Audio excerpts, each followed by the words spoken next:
Welcome to Focus Today. I'm your host, Perry Atkinson, and today we want to learn more about an issue that we've been getting more information on. But I am delighted to have with us today Linda Gottlieb. She is a licensed marriage and family therapist and licensed social worker who works out of Long Island, and she's authored a book entitled The Parental Alienation Syndrome. And we want to find out what is PAS. And Linda, nice to have you today. Good morning. How are you? Fine. Great. Thanks for giving us a few moments of your time. We're learning more about this, but how would you define PAS? Well, parental alienation syndrome is a very dysfunctional family dynamic. And though it was first labeled by child psychiatrist Richard Gardner in 1985 with that label, he was not the first to observe that dysfunctional dynamic.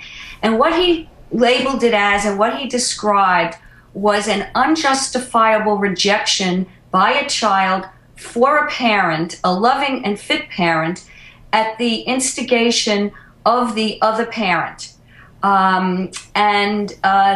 He then described 8 very common symptoms in the child that generally occur all together depending on the severity of the alienation. And I'll just go through them very quickly. Right. The first is the deprecation of the alienated parent. And that is when there is visit refusal, where that parent is eradicated from the child's life by denying that parent medical, educational, and social information about their child. They're denied yearbook pictures, even though they very often pay for those pictures. And they're treated with great disrespect by both the child and the alienating parent. The second symptom is, well, now you have to have a justification because it's so anti-instinctual to hate a parent. So they come up with frivolous rationalizations. I had 2 teenagers with very straight faces tell me that they hated their parent, their father in this case, because the trip to Hawaii that he had taken them on was not what it was cracked up to be. So that's why it's called frivolous rationalizations. And very often what has to happen to get any support from the larger systems that impact child custody, you have to really come up with something substantial. So very often false allegations of child sex abuse and physical abuse and DV allegations are made. And this is a very effective alienating behavior because visits are stopped at this point while CPS investigates. And of course, then there is no antidote to the alienation because the contact with the targeted parent is ceased. The next symptom is absence of guilt. These children show absolutely no remorse for abusing and many times physically their targeted or alienated parent. The next symptom is the independent thinker phenomenon. I call it the charade of independence. These kids will spontaneously volunteer that their thoughts, feelings, and opinions of their targeted or alienated parent is theirs alone, that it was not instigated by their other parent. The next symptom that's very obvious is called borrowed scenarios, where children will say things that is far beyond their cognitive level. So a 5-year-old will often say, I've heard, my father is not a good role model for my older brother. Another 7-year-old said, my father filed me at the back of a file cabinet like I was an unpaid bill. Or they will make comments that they will have information, like one 12-year-old told me, my father promised he would never leave me when I was born. So clearly they're mimicking what they have heard by their ventriloquist alienating parent. Wow. The next symptom is lack of ambivalence. The alienating parent wears a halo, they walk on water, they can do no wrong. The targeted parent does everything wrong. These kids develop amnesia overnight that their targeted parent was never involved with them, never chauffeured them anywhere, never took them to a movie, never coached their team. And so it's so absurd because what child thinks one parent is perfect? Any parent is perfect. And yet that's what happens. The next symptom is reflexive support of the alienating parent. These children will side 100% with their alienating parent, so they will often say that their other parent took us back to court. Let's say when that parent sues for visitation or to get information about their child. These children are so identified with the alienating parent that they view any action between their parents as an attack on them.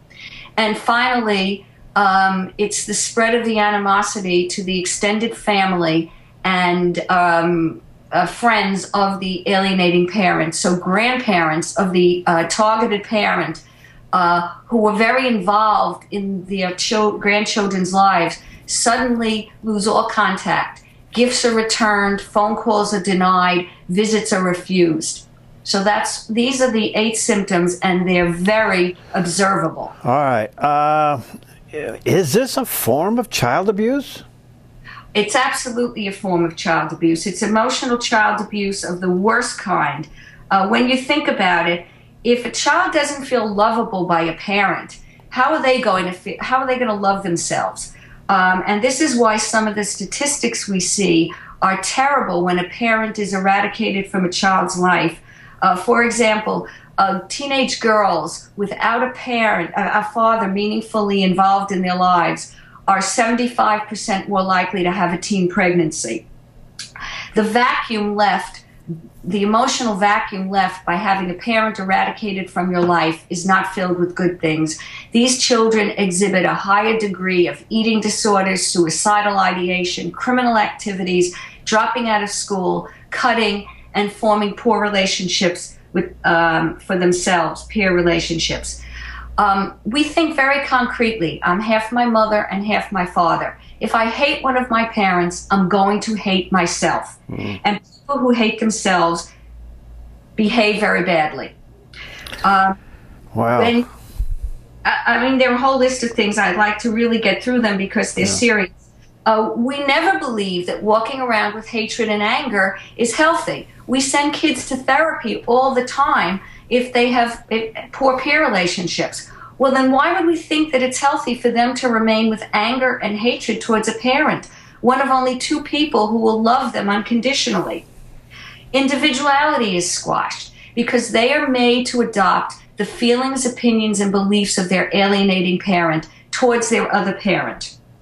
Cognitive functioning is compromised because lying is normalized, reality testing is compromised because hate is confused with love. So all sorts of cognitive functioning, judgment is impaired. They don't learn right from wrong. These kids are not acculturated to our society. If you teach a child to disrespect a parent, you are teaching them to disrespect authority. And it eventually does get transferred to all authority relationships, which is why these kids have a greatly increased significant behavioral problem in disrespect of teachers. There's a double bind situation where children cannot love both parents, because if they express love for their targeted parent, their alienating parent will feel betrayed and will reject them. And when the family therapists in the 1950s first observed this dynamic on the psych wards, these kids were psychotic because they could not have a good outcome. They cannot have and love both parents. And that was crazy making. We call it catch-22, and that's why this often led to psychosis. There's a reversal of family hierarchy, as the needs of the alienating parent must be met by the child instead of the other way around. There's self-alienation, as the child's natural instinctive love for a parent must be repressed. There's depression over the loss of a parent. There's a mourning process when somebody dies. These kids have lifetime of depression because of a loss that was unnecessary.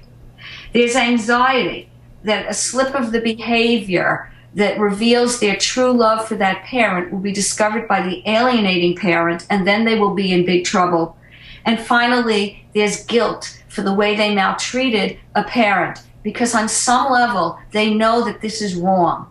And if that parent is no longer around, either because they passed away or their whereabouts are unknown, there's absolutely no way for the child to atone. So they will live a lifetime of guilt. And guilty people also behave very badly. All yes. Right. This is unbelievable. Okay, Linda, before we run out of time, a couple of quick questions, and that is the counseling world becoming more aware of PAS, and are they accepting it as a problem that needs to be dealt with? I think that all depends. Family therapists, yes, absolutely understand this, because this is a family dynamic that we call triangulation, dating back to the 1950s.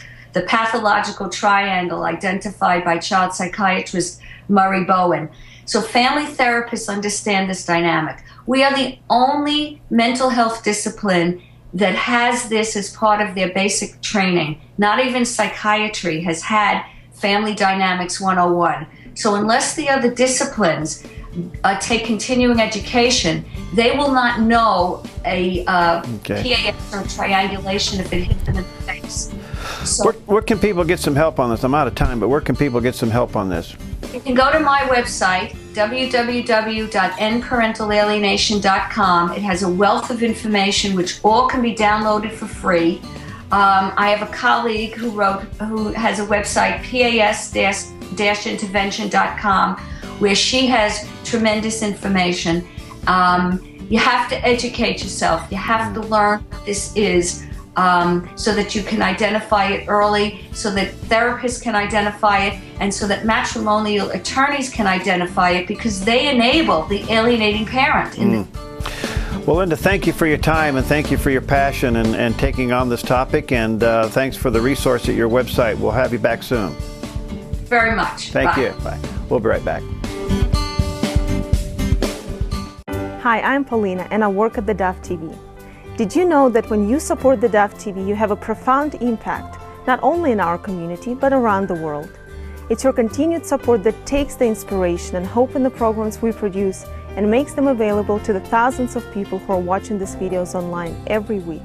Help bring encouragement and hope to our valley and beyond by making a secure online donation today at our website, thedove.us.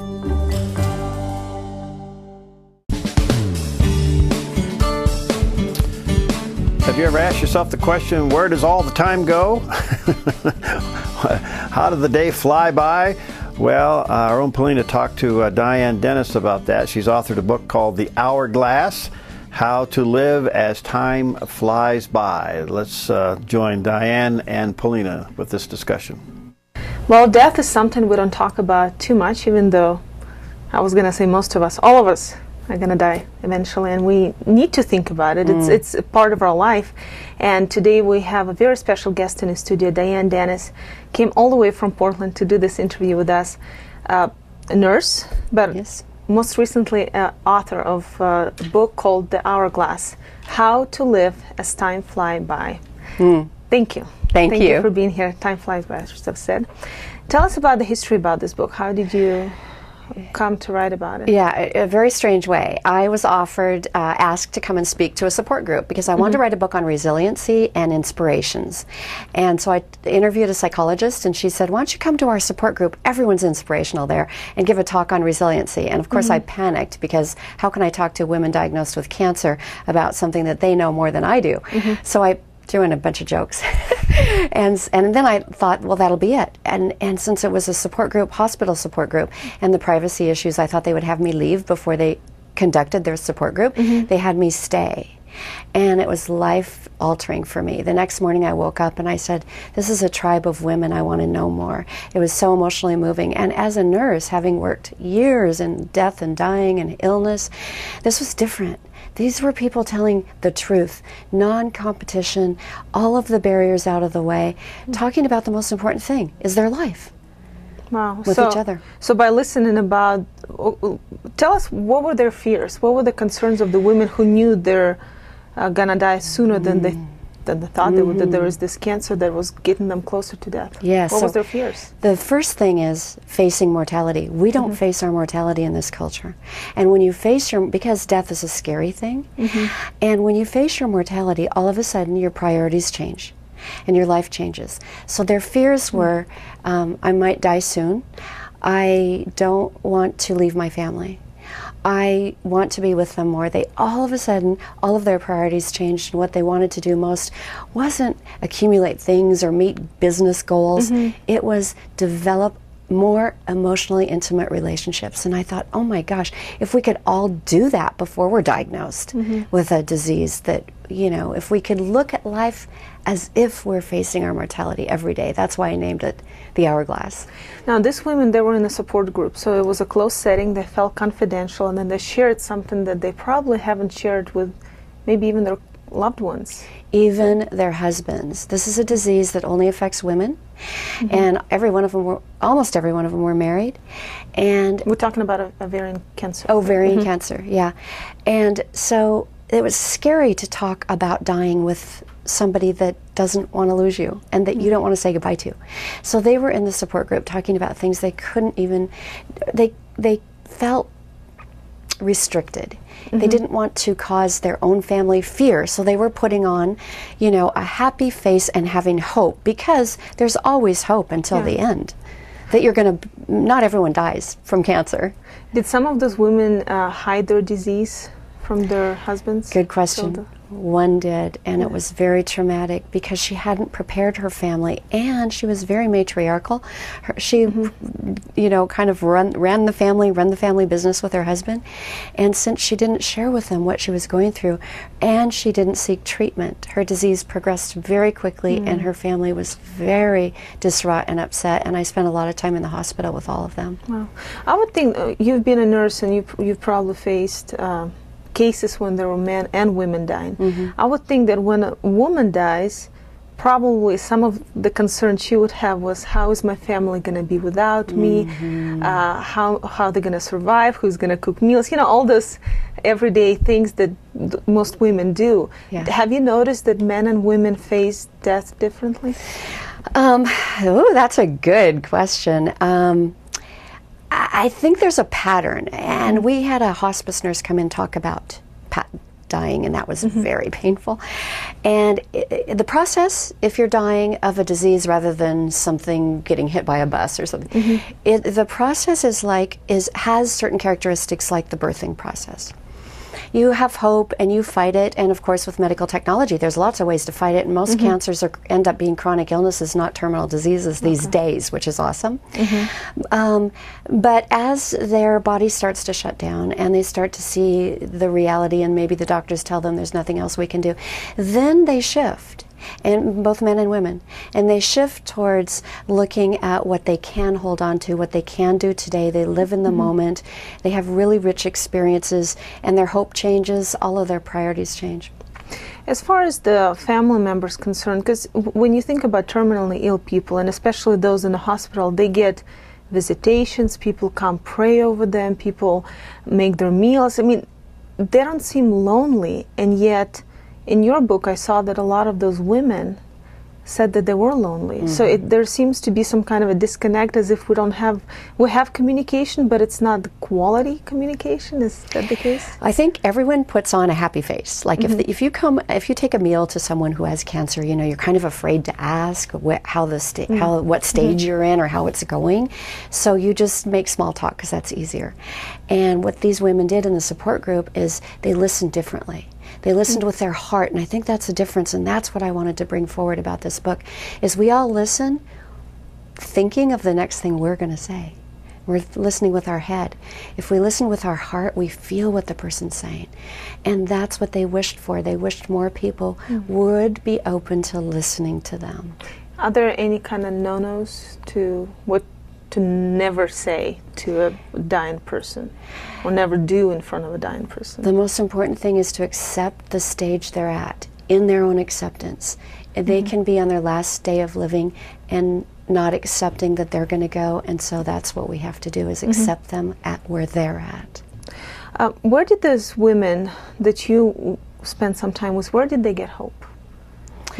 Because you said that they had some rich experiences and they redefined a lot of the things in life, and they've attached themselves to things that were eternal rather than the temporal, material ones. Where did they get hope? That's exactly what I asked the hospice nurses when the first patient was assigned a hospice nurse. I was angry because I was going through my own grief process. I had this fantasy thinking that everyone would live on my watch.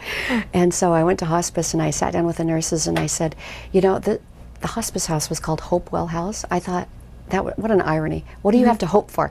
If you're assigned to hospice and sent to a home, what do you hope for now? And they go, oh, they never lose hope. I go, what are you talking about? They said, see, hope used to be, for me personally, wishful thinking. Their hope now is based on their current reality. They know they're going to die. They hope that the service that is given at their passing reflects what they want to say.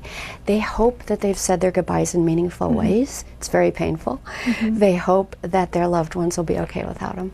Yeah. So, faith, is that something that you've noticed? Because I know that the group that you were in, it wasn't a Christian group. So there must have been women of no faith or different faiths. How did that help them? They all had different faiths, mostly, and but they were American, so mostly Christian. Different variations of strengths in their faith.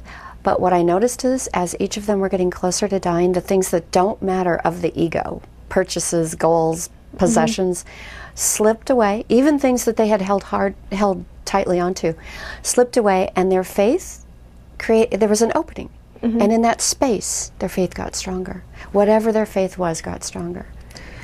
You mentioned saying goodbye. I'm going to go back to that. How do you say goodbye? If you know that, and I'm sure there's somebody listening right now who has a mother, a brother, a relative, a friend who they know may go tomorrow, a week. How do you go to them and make that one meeting that potentially can be the last one be a meaningful one? You want to make sure that you say all the things that are on your heart. So many people lose loved ones and they say, oh, I just wish I would have said I loved them one more time.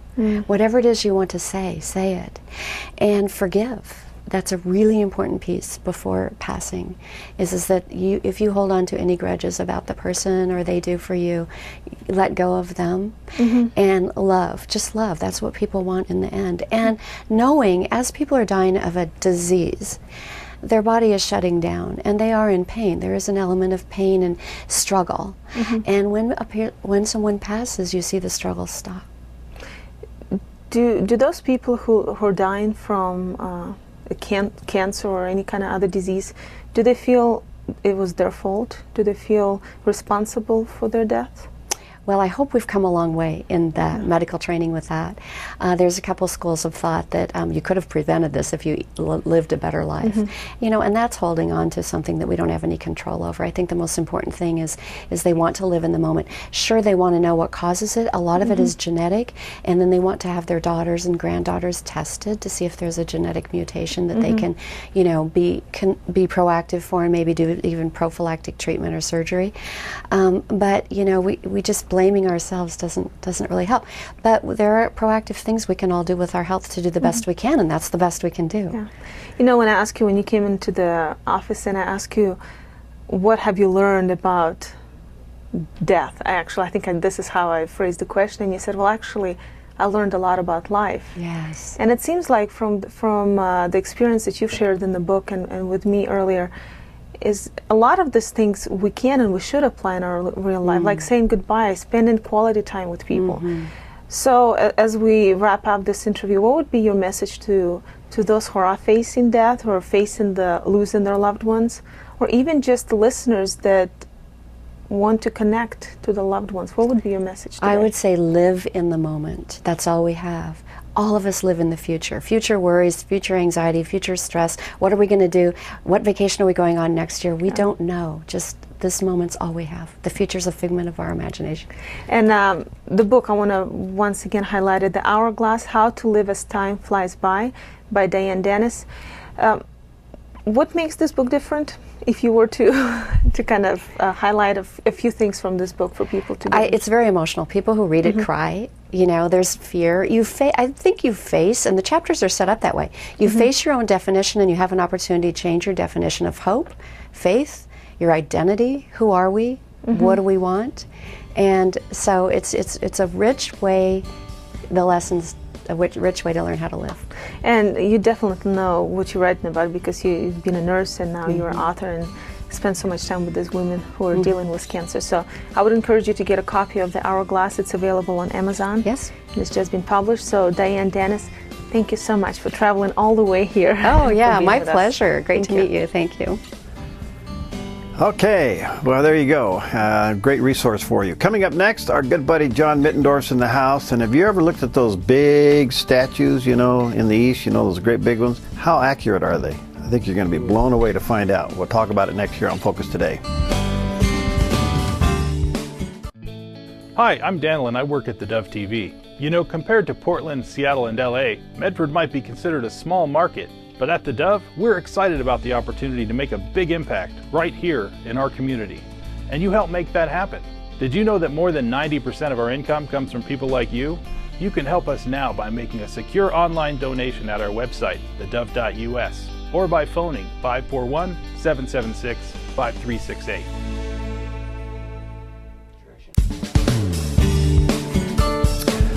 Always a delight to have John Mittendorf in the house because he provokes some good thinking. And today we're going to be talking about technology beyond the pyramids. And by the way, John has put together several books, and we're going to give this one away today, Evolution or Creation. It's actually a workbook, but this thing is terrific. Now, I don't know if you are a homeschooler or you're just interested in this. This book is a must-have in your library. So we're going to be giving that away a little bit later on towards the end of the program. How you doing, John? Pretty good, Perry. After our program last month, I had some requests from people that either that booklet, Evolution or Creation, or the other one, which is Ancient Technology. Yeah. So I had some extra ones printed up, and Sue has them. So if people are interested in those, they can get them here at theDove. Okay. You can purchase those, but we're going to give one away today. Correct. So, well, I want to raise the bar this morning. Okay. The past couple of months, we've been raising the bar. We've been talking about the Egyptian pyramids. Right. People always look at them and say, I always wondered how they did that. Yeah. We talked about the accuracy. The giant pyramid of Khufu is generally recognized as the most accurately built building in the history of mankind, period. That includes modern buildings. Wow. Modern buildings don't even subscribe to the same, I'm going to say, measurements that the pyramid did, but yet the Egyptians were supposed to be a simple farming community. And people go, you know, something's not right here. But yeah. I don't want to negate the fact, because this subject is secular and it's interesting. People are fascinated with ancient technology, that how it points directly to the Bible.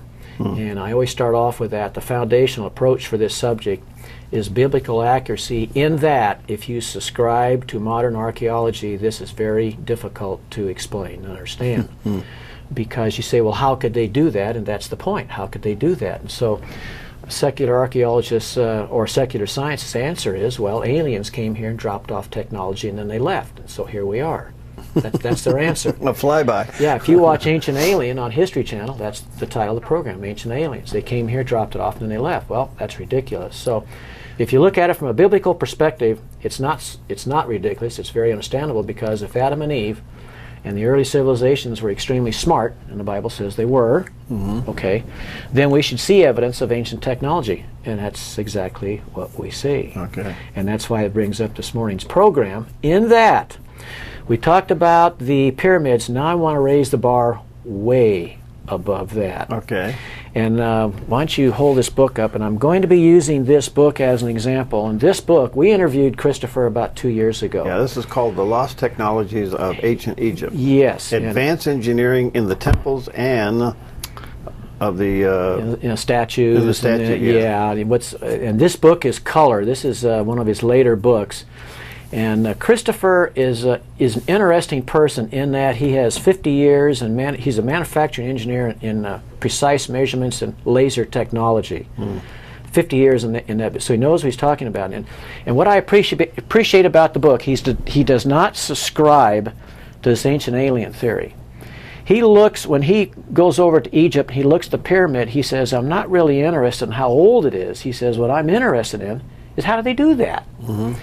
And so we've talked about the pyramids, but then he said on one of his on trips to Egypt, he walked into the Temple of Luxor, which is it's the largest open-air museum in the world, and you have these statues of Ramses all around. Well, Ramses was one of the pharaohs.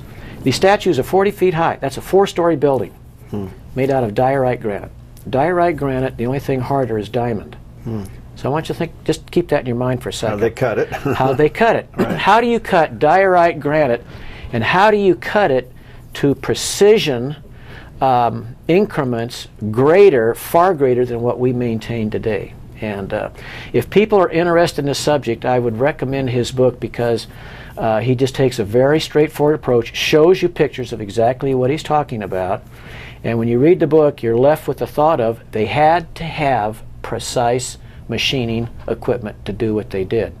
And it totally blows away the perspective of an Egyptian with a hammer and a copper chisel, which History Channel, depicts very good. Right. In fact, he makes the comment that what we're talking about is evidence that they had precise machining that was not available up until the 1900s, if then. Because today, how can you accurately machine a 40-foot statue is a 4-story building. How do you accurately machine a statue 40 feet high to 10,000ths of an inch and do it for hundreds of statues? Is basically where we're going. I don't know. See, and that's the problem. And people will say, well, John, okay, maybe, but where's all this machinery and equipment that they use? And that's a great question, because there's nothing left. There's nothing left. And that's what drives people crazy. But the fact is, when you look at 100 statues of Ramses, and they call it mirror imaging as an example. In other words, you can take a picture of one, turn it 180 degrees and superimpose it on the other, they're virtually the same. And do that for 100 statues. Also in the book... They didn't find a mold. Pardon? They didn't find a mold. No, they didn't. Well, okay, that's a great question, Perry. All my questions are great, John. They are. They are. Just kidding, I'm just kidding. The problem, it's not the problem, is that when he's taken pictures, and this is one thing I like about the book, when he's taken pictures of the statues and some of the colonnades and stuff, and then they blow them up, 10 times whatever, there's evidence of machine marks or tooling marks or circular saw marks on the stones. Well, that's equipment, that's machinery. But to me, one of the most fascinating things, I think, Perry, is that he makes the comment that there's 100 known statues of Ramses in Egypt, and there's more than 250 for Amenhotep. He was another pharaoh. They're all basically the same. So not only were they capable of, in fact, could we have the graphic brought up of one of the Egyptian faces of Pharaoh? That one right there. I want you to take a look at that just very closely, Pharaoh, and that's a picture that they took of the face of Ramses. That's one of the statues. And so that face, scale-wise, would probably be 6 or 7 feet high. And for the people that are listening and not watching, what they've done is they've drawn a line exactly down the middle of the face, and then they have horizontal lines equidistant down the face. And then they measured from the middle line to the outside, the cheek, let's say starting from the ear and then going down to the chin. If you look at that very closely, both sides of the face, equidistantly down from the nose down to the bottom of the chin, are accurate to 1/10,000ths of an inch. In diorite granite, and there's 100 statues of Ramses and 250 of Amenhotep. So not only were the Egyptians doing that, you could say, okay, well, I could see how they would do it to one statue. How they do it to 100 statues or 250 statues of Amenhotep, which means they had a production line. Are you with me on this one so far? I just can't get my head around it. You can't. Yeah. Because we think that we're advanced today, and we are. We are. But if you look at Genesis, and God says that He created Adam and Eve in His image, in His likeness. Okay. So does that mean that Adam and Eve were then very technologically advanced? Yes. Yes. Intelligence-wise. They were able to speak. Adam was able to name the animals. And so there's about 1,600 years from, biblically chronologically speaking, from Adam and Eve to the flood. So over 1,600 years, if Adam and Eve started out brilliant or smart, then what would have happened to that technology over 1,600 years? And everybody spoke the same language, by the way, until after the flood. It would have increased, correct? If you look at us, where were we 150 years ago. Yeah, that's just it. Look what, yeah. We still had buckboards, and we were still, shooting rabbits out in the desert with John Wayne, Right. you know. But now we're flying to the moon, we're going to Mars, we have cell phones, we have all this stuff we take for granted, but yet that's all really come about in probably the last 100 years. But yet we're supposed to assume that ancient man stayed primitive or stupid or very retarded, intelligence-wise, for thousands and thousands of years, and that's not accurate. It's possible that ancient man used more of their brain than we do. Absolutely. And I think one of the things that's degraded our ability to think and to have intelligence is probably sin. Because once Adam and Eve sinned, the entire universe was cursed, and it's been a downhill slide ever since then. I think the primary reason why man is living longer today than yesterday is probably because of modern medicine.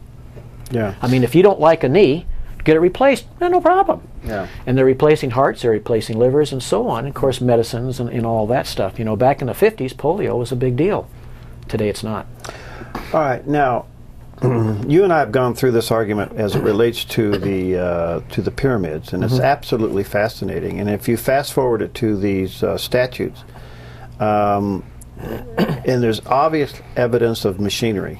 There's obvious evidence because in the book, Christopher talks about over his years and years and years of experience in this field, he knows the difference between something that has been machined and something that has been ground and then polished. So you could say, well, okay, so they took one statue and you had all of these guys, maybe over a couple hundred years, that chiseled this thing out and then they smoothed it and they polished it. And Christopher's going, no. He says, I can show you examples of machine tool marks on all the statues. All right. As we go into a break, the question I have to ask, I mean, we got the evidence of the machinery. Correct. Why don't we see any machinery? That's the big question, Perry. Where did it all go? But the fact is, you can't negate the fact that they did it. All right. No, I'm not doing that. I just wonder if could we find the big saw out there? We haven't yet. We haven't yet. All right. John Mittendorf's in the house. We'll be right back. Hi, I'm Paula, and I work at theDove TV. Every day we get letters and emails from people who've been encouraged, blessed, and challenged by the programs on theDove TV. But we couldn't do it without you. Did you know that more than 90% of our income comes from people like you? You can help us continue to bring inspiration and hope to our community by making a secure online donation at our website, thedove.us, or call us at 541-776-5368.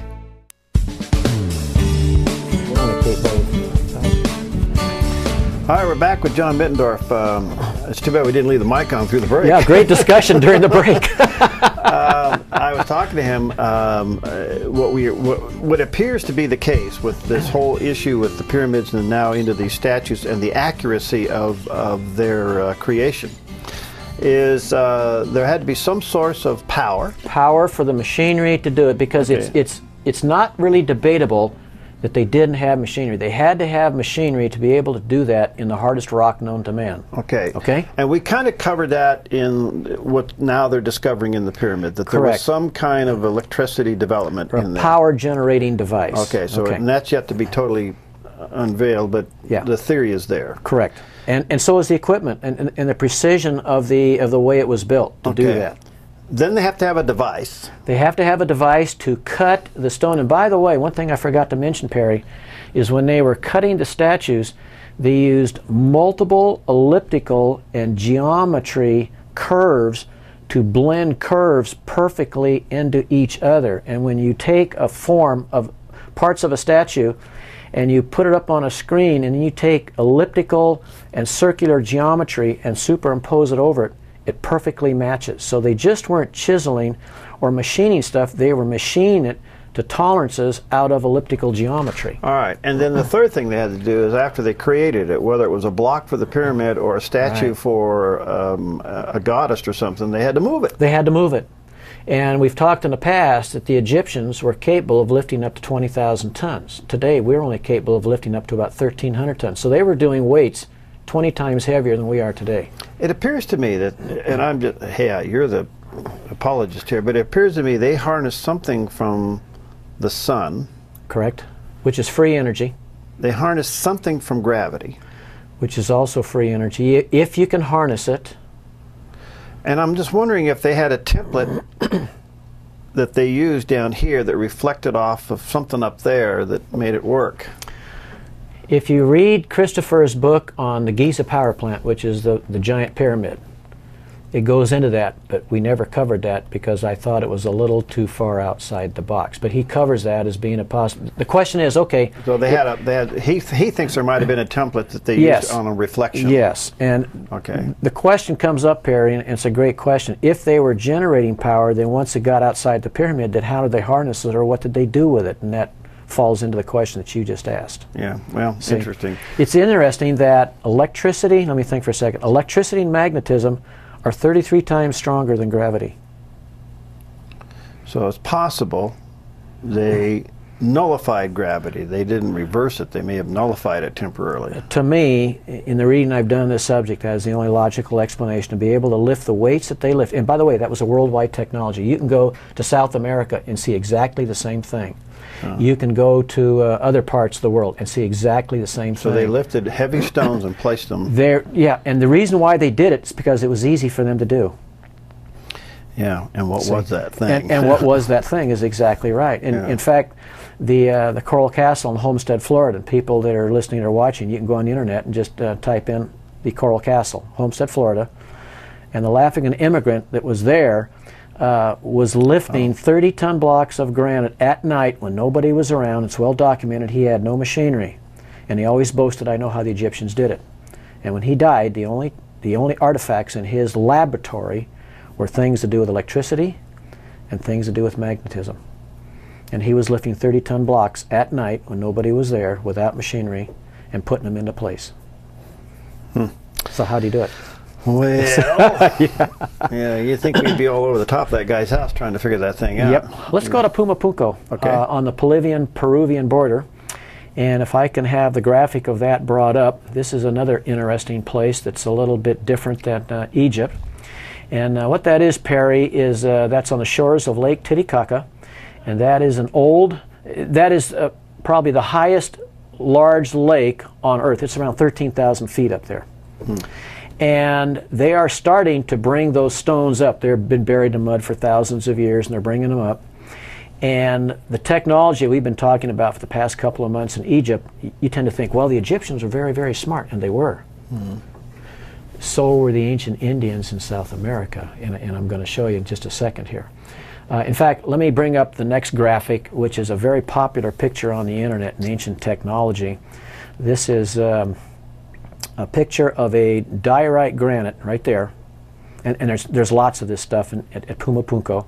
That is a 6-millimeter groove that's been machined into the block. If you look very closely, there are drilled holes in the groove equidistant from each other. That block of granite is estimated to be somewhere between 2,000 to 3,000 years BC. Where did you get a machine to cut a perfect 6-millimeter groove in a block of granite and then drill equidistant holes in the groove? That picture right there, Perry, totally takes out the perspective of whether it's a South American, whether it's an Egyptian, whatever, of using a copper tool and a hammer to be able to form blocks of granite, because that's evidence of machining in granite. Fascinating. Just fascinating. Wouldn't you like to just uncover the vault that has the answer to this question? You know, if people have watched it, and the reason why, you know, when you and I talked about this about 5 years ago, we went over this a little bit. There's a lot more information on this now available.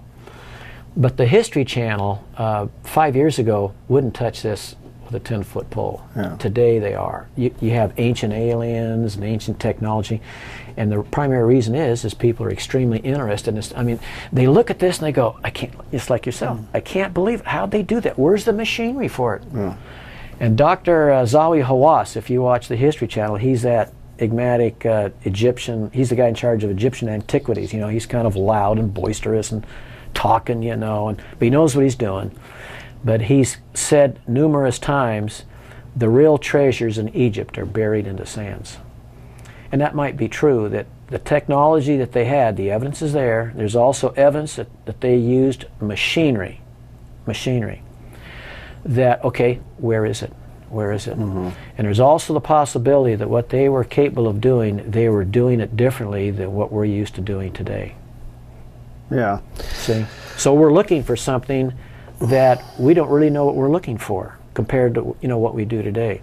If the Egyptian pyramid, the giant pyramid, which was the book, The Giza Power Plant, and he makes a very good case that it was generating some type of power.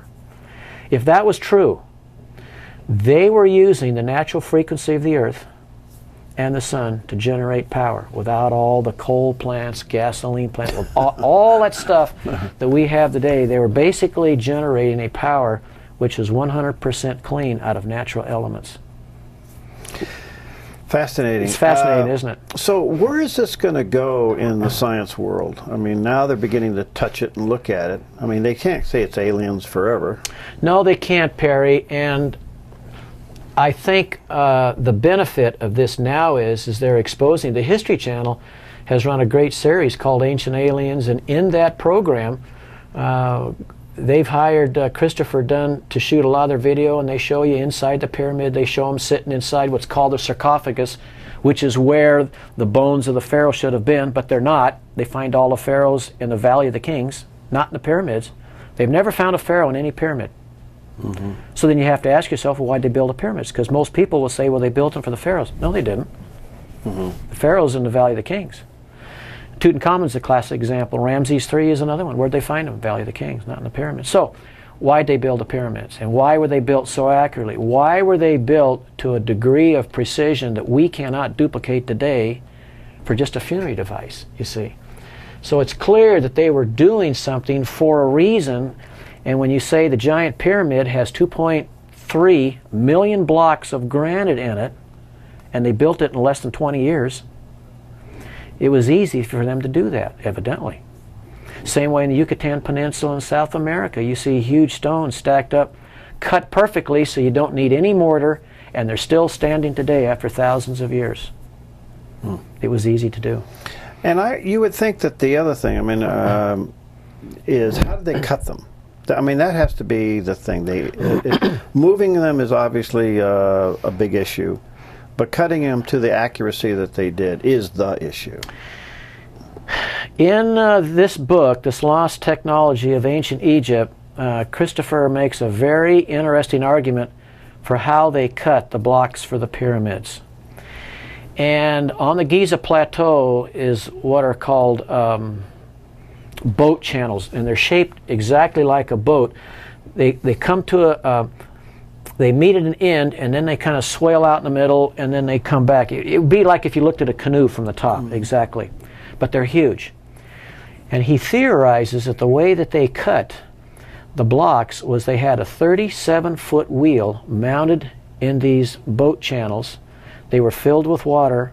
These wheels turned to 2.3 RPM, and they cut their blocks of granite with these huge wheels, and heat is the enemy of machinery. So you wouldn't have had a high RPM, it would have been water cooled, and they could just cut these blocks. And there's numerous of these, what they call boat channels on the Giza Plateau. You got to ask yourself, what are those things for? See? So how's archaeology doing? They're starting to recognize, Perry, that there's another answer besides ancient aliens. Okay. Fascinating, to say the least. Get this when it's up on YouTube and share it with your friends. We're going to give away Evolution or Creation. It's John's actual book that he has written and put together. It's a workbook. This thing is fascinating. In color. In color. It's terrific. And I hope Sue's ready out there. Caller number 12 at 776-5368. 776-5368. Caller number 12 will win this book. Thank you, John. Look forward to our next time together. You bet. Absolutely fascinating. Okay.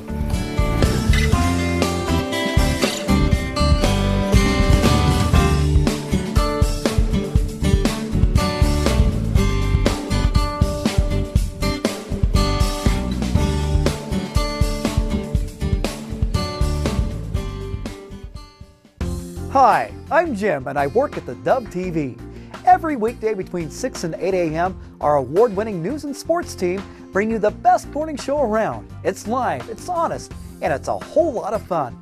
And you help make it happen. Did you know that more than 90% of our income comes from people like you? You can help us continue to air local programs that share your voice by making a secure online donation at our website, theDove.us.